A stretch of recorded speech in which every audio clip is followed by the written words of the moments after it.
গত সোমবারে আমি জল ঢালবো বললাম, এদিকে সব কিছু মা জোগাড়যন্ত্র করেও দিল, তা সত্ত্বেও কিন্তু জল ঢালতে পারিনি, যেহেতু মান্থলি টাইম চলে এসেছিলো। আর এই সপ্তাহে বলেছিলাম আমি জল ঢালবো, তবে এই সপ্তাহেও মাকেই দেখছো তাই না? আসলে না গো, মা আমাকে দেখো সমস্তটা খুব সুন্দর করে রেডি করে দিয়েছে। এইবারে আমি করব পুজো। আর জানো তো, প্রত্যেকবারই কিন্তু আমার মাই আমাকে এইভাবেই সমস্তটা গোছগাছ করে তারপর আমাকে পুজো করতে পাঠায়। তবে এইভাবে আর কতদিন বলো তো? যাই হোক, সবটাই শিখছি ধীরে ধীরে করে বলতে পারো, কারণ প্রত্যেকবারই আমার না ওই জল ঢালা আর তেল ঢালার মধ্যে কনফিউশন লেগে যায় যে প্রথমে কোনটা ঢালতে হবে, বা ফুলের আর বেলপাতার মুখটাও বা কোন দিকে থাকবে।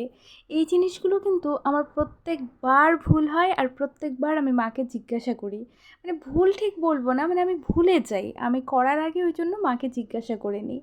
তো এখনও আমি শিখছি, জানি না আমার এই লার্নিং প্রসেসটা আর কত বছর চলবে। সো হ্যালো এভরিওয়ান, কেমন আছো তোমরা সবাই? চলে এলাম কিন্তু আরও একটা নতুন ভিডিওর সঙ্গে। আর হ্যাঁ, তোমাদের সঙ্গে আজকে ভাবছি একটু নিজের মনের কথাটাও শেয়ার করি। আসলে পুজো দিতে গেলে না, বিশেষ করে মানে বলতে পারো, আমার তো কেউ নেই জীবনে যাকে আমি আমার মনের কথা বলবো, একমাত্র মাকে ছাড়া। তো আমি সব কিছু কিন্তু ভগবানের কাছে শেয়ার করি। তো মাকেও বলি, বাট হ্যাঁ, কিছু কিছু জিনিস এখন বলা বন্ধ করে দিয়েছি, কেননা আমার মায়ের না শরীরটা কিন্তু বেশি একটা ভালো থাকে না, যেহেতু সুগারের প্রবলেম রয়েছে। তো সেই জন্য মনে করি যে আমি যদি বলি, যদি আবার সেগুলো নিয়ে টেনশন নেয়, তো টেনশনের থেকে তো জানোই তোমরা যে সুগারটা আপ ডাউন করে। ডাউন তো হয় না, ম্যাক্সিমাম ক্ষেত্রে বেড়েই যায়। তো সেই জন্য মাকেও কিন্তু আমি বলা ছেড়ে দিয়েছি। তো এখন বলতে পারো একমাত্র ভরসা হলেন আমার এই ঈশ্বর। আমি সব সময় ঠাকুরের কাছে যখনই আসি, আর যখন নাও আসি, কারণ আসা তো খুব কমই হয়, না আসার পরিমাণটাই বেশি। তো হ্যাঁ, ওনার কাছে এসেই যে আমার মনের কথা বলতে হবে তা তো নয়। আমি ওনার কাছে আসি চাই না আসি, আমার মনের কথাটা কিন্তু উনি ঠিক শুনতে পান। তো ঠাকুরের কাছে যখন শেয়ার করব, তাহলে তোমাদেরকে বাদ রাখি আর কেন? তো ভাবলাম আমার এই ইউটিউব পরিবারেও তো বেশ কতজন সদস্যই রয়েছেন, তাদের সঙ্গেও আমি আমার এই মনের কথাটা ভাগ করে নিই। দেখি তো কারোর সঙ্গে আমার এই মনের কথাটা মিলে যায় কি না। আচ্ছা, আমরা এই শিব পুজোটা কেন করি, কী বা তার গুণাবলী রয়েছে? প্রত্যেকটা পুজোরই তো আলাদা আলাদা গুণাগুণ রয়েছে, বা আলাদা আলাদা মান্যতা রয়েছে, তাই না? তো আমি যতটুকু জানি, আমরা এই শিব পুজো করে থাকি নিজেদের জীবনে শিব বা পার্বতীকে পাওয়ার জন্যে। মোট কথা, আমরা আমাদের জীবনের জীবনসঙ্গীকে খুঁজে পাওয়ার আশা নিয়েই কিন্তু এই পুজো করি, জীবনের শূন্যতা যাতে দূর হয়। মনের কথাটা শেয়ার করার আগে ভাবছি তোমাদেরকে দুটো কথা বলে নিই। আসলে জানো তো, আমার জীবনে অনেক কিছুই ঘটেছিল, ঘটছে, তবে কখনোই কিন্তু তোমাদের সামনে কোনোটাই আমি সেভাবে তুলে ধরিনি। বলতে পারো হয়তো কখনো মনে এতটা খারাপ লেগেছে যে এই খারাপ লাগার থেকে হয়তো দু একটা কথা বলেছি, তবুও কিন্তু ইশারা ইঙ্গিতে, কখনো সরাসরি আমার সঙ্গে কি হয়ে গেছে বা কি হচ্ছে সেটা কখনোই আমি তোমাদের কাছে প্রকাশ করিনি। আর সেটাই হয়তো ভগবান চাননি।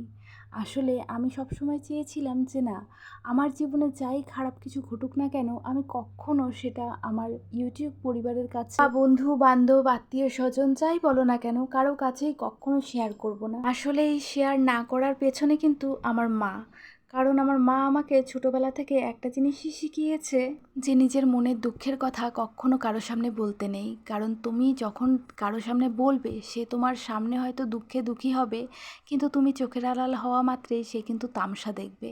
অতএব কাউকে বলার দরকার নেই, একমাত্র ঈশ্বর ভরসা, তাকেই তুমি মন খুলে সমস্তটা বলো। তোমার দুঃখে সে দুঃখীও হবেন এবং প্রকৃত রাস্তাটাও তোমাকে দেখিয়ে দিবেন। আর আমার তো মনে হয় স্বয়ং ভগবানও চাননি যে আমি আমার দুঃখের কথা কারোর সামনে প্রকাশ করি। আসলে ভগবানের ইচ্ছের বিরুদ্ধে তো গাছের একটা পাতাও নড়ে না। তো যাই হোক, হয়তো উনি চায়নি যে আমি তোমাদের সঙ্গে আমার জীবনের কোনো খারাপ মুহূর্ত শেয়ার করি। আর জীবন মানেই তো ভালো মন্দ মিলেমিশে একাকার হয়ে রয়েছে, আর তোমাকে সেটা নিয়ে বেঁচে থাকতে হবে। যে পর্যন্ত এই পৃথিবীর বুকে রয়েছি, আমাদেরকে দুটোকেই সুন্দরভাবে মেনে নিতে হবে। তো যাই হোক, সে মেনেই চলেছি জীবনধারাতে, যেভাবে আমাকে নিয়ে যাচ্ছে আমিও সেই ধারার গতিতেই বয়ে যাচ্ছি। আজকে যখন এই শিব পুজোর ভিডিওটা শেয়ার করছি, মনে মনে ভাবছি যে তোমাদেরকে একটা সত্যিকারের ভালোবাসার গল্প শোনানো যাক। জানি না সেই গল্পটার শেষ পর্যায়ে গিয়ে কী হবে, কারণ গল্পটা এখনও শেষ হয়নি। এখনও চলছে। জানি না শেষে গিয়ে শিব পার্বতীর মতন এক হতে পারবে নাকি রাধাকৃষ্ণের মতন একে অপরকে ভালোবেসে সারাটা জীবন বিচ্ছেদের বিরহে চলতে হবে। সালটা 2020, সারা বিশ্বে লেগেছে মহামারী হাহাকার। আর ঠিক সেই সময় দুটো অচেনা মানুষ একে অপরের বন্ধুত্বের সম্পর্কে আবদ্ধ হতে চলেছে। আর ঠিক একটা বৎসর তাদের এই বন্ধুত্ব এতটাই গভীর হয়ে যায় যে সেই বন্ধুত্বটা ভালোবাসার রূপ নিয়ে নেয়। আর ঠিক 2021 সালেই দাঁড়িয়ে মেয়েটির জন্মদিনের দিন ছেলেটি তাকে প্রপোজ করে। তবে হ্যাঁ, জন্মদিনের 1 মাস আগেও তাকে মেসেজের মাধ্যমে প্রপোজ করেছিল। তবে মেয়েটা বলেছিল যে না, তুমি আমায় একদম সামনাসামনি এসেই তবে তোমার মনের কথাটা বলবে। আর সেই জন্যই ছেলেটি ঠিক করেছিল আমি তার জন্মদিনেই তাকে আমার মনের কথাটা বলবো, একদম সামনাসামনি নিজের মুখে। ঠিক তাই মেয়েটির জন্মদিনে ছেলেটি তাকে একটা ধাবায় নিয়ে যায়। আর সেখানে ছেলের আরও কিছু বন্ধুবান্ধবও থাকে, তবে মেয়েটি কিন্তু একাই এসেছিল। তো সবাই মিলে বেশ হৈ হৈ করে মেয়েটির জন্মদিন সেলিব্রেট করে। তবে মেয়েটি কিন্তু সেই দিনের পার্টির ট্রিটটা দিয়েছিল, যেহেতু তার জন্মদিন ছিল।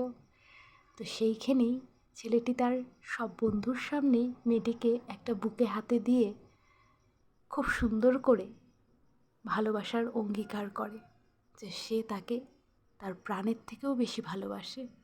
আর মেয়েটিও তাকে যে ভালোবাসে তার জন্যই কিন্তু মেয়েটি আর 1 সেকেন্ডের জন্য কিছু না ভেবে সঙ্গে সঙ্গেই হ্যাঁ করে দেয়।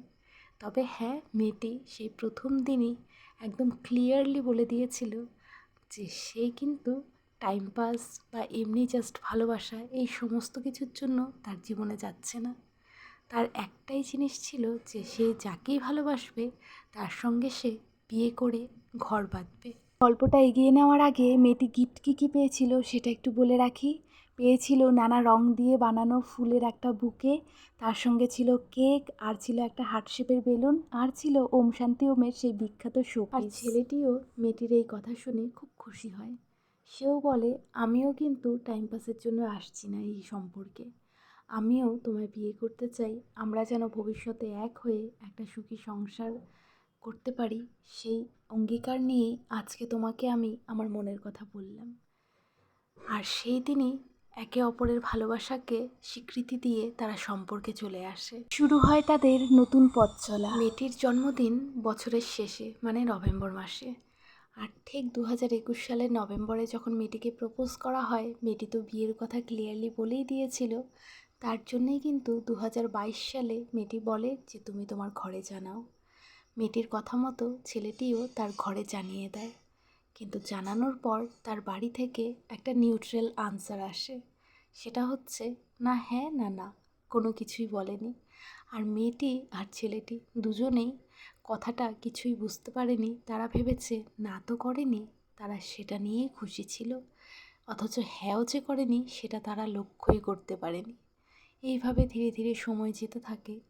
আর বলতে পারো প্রায় বছরই, মানে 2022 সালে প্রথম ওই ঘরের নিউট্রাল একটা আনসার, তারপর 23 সালে আবারও সেম, 24 সালে যখন বলে তখন বলে ছেলে কী করে, ছেলে তো কিছুই করে না। অথচ অথচ এই ছেলে সেই সংসারকে টেনে রাখছে ক্লাস 8-এ যখন পড়ে তখন থেকে। এখন বলবে কি করে? হ্যাঁ, আসলে ছেলেটি তার বাবার সঙ্গে দোকানে গিয়ে তার বাবাকে সাহায্য করত। তার বাবা ছিলেন অসুস্থ, তার মেরুদণ্ডের হাড্ডিটা লড়ে গেছে। মেরুদণ্ডের প্রবলেম হওয়ার জন্যে উনি কিন্তু ভারী কোনো রকম কোনো কাজই সেইভাবে করতে পারতেন না। সম্পূর্ণই উনি ডিপেন্ডেন্ট হয়ে পড়েন ছেলের উপর। আর তার বয়সটাও অনেকটা হয়ে যাওয়ায় সেই মেরুদণ্ডের হাড়ের কোনো রকম কোনো চিকিৎসা, মানে অপারেশন নিতে পারবে না শরীর, এমনটাই ডক্টর বলেছিল। তার জন্যই তাকে ভারী কিছু তোলা বা ভারী কোনো কাজ করতে বারণ করে দেওয়া হয়েছিল। সেই জন্যই কিন্তু সেই ছেলে ক্লাস 8 থেকে বাবার সঙ্গে দোকানে যাওয়া, দোকান খোলা, দোকান বন্ধ করা, দোকানের ভারী মালপত্র এদিক থেকে ওদিক করা, ডেলিভারি করা, সমস্ত কিছু সেই বাচ্চা ছেলেটি একা হাতেই সবটা সামলাতো। তার বাবা শুধু ক্যাশে গিয়ে বসে থাকতো, ক্যাশটা হ্যান্ডেল করতো। আর সেও জানতো যে হ্যাঁ ঠিক আছে, আমি তো ছোটোর থেকে এখানেই রয়েছি, এই দোকানটাতেই রয়েছি, আমারই হয়ে যাবে এই দোকানটা ভবিষ্যতে। কেননা বাবা তো এখন থেকেই পাচ্ছে না, ভবিষ্যতে আর কি পারবে। আর ওর বাবাও কোথাও না কোথাও ওকে বলতো যে আমার পরে তো এটা তোরই, তুই দেখবি না তো কে দেখবে, এখন থেকে এটাতে মন দে, তাহলে দেখবি ভবিষ্যতে গিয়ে অসুবিধে হবে না। তো যথারীতি বাবার কথা বা বাবার পরিস্থিতির উপর ডিপেন্ড করেই কিন্তু সে নিজের সময়, নিজের শরীরের পরিশ্রম সমস্ত কিছু এই দোকানের পেছনেই লাগিয়ে দিয়েছে, এবং এই দোকানটাকে নিয়ে সে তার ভবিষ্যৎটাকে সিকিওর করতে চেয়েছে। কিন্তু যখনই এই মেয়েকে নিয়ে বিয়ের কথা ওঠে, তখনই তাকে একটা কঠিন বাস্তবের সঙ্গে পরিচয় করানো হয়, একটা সুন্দর প্রশ্ন করে। তখনই তাকে বলা হয়, তুমি কি করো, তুমি কি কিছু করছো? তুমি তো কিচ্ছু করছো না, তাহলে তুমি বিয়েটা করবে কি করে? বিয়ে করে বউকে খাওয়াবে কি, রাখবে কোথায়? এই ধরনের প্রশ্নের সম্মুখীন হচ্ছিল।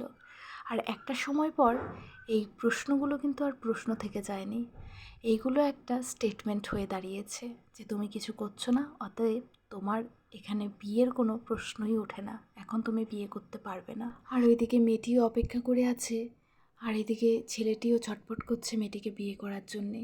দেখতে দেখতে এইভাবে 6টা বছর কেটে যায়।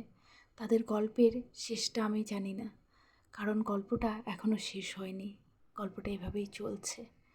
যাই হোক, আজকের এই ভিডিও তাহলে এখানেই শেষ করছি। তোমরা সবাই খুব ভালো থেকো, সুস্থ থেকো, আর আমার ভিডিওগুলো যদি ভালো লাগে তাহলে চ্যানেলটাকে প্লিজ সাবস্ক্রাইব করো। তোমাদের সঙ্গে আবারও দেখা হবে ঠিক সন্ধ্যে 7:35-এ। আজ তবে আসি, টাটা।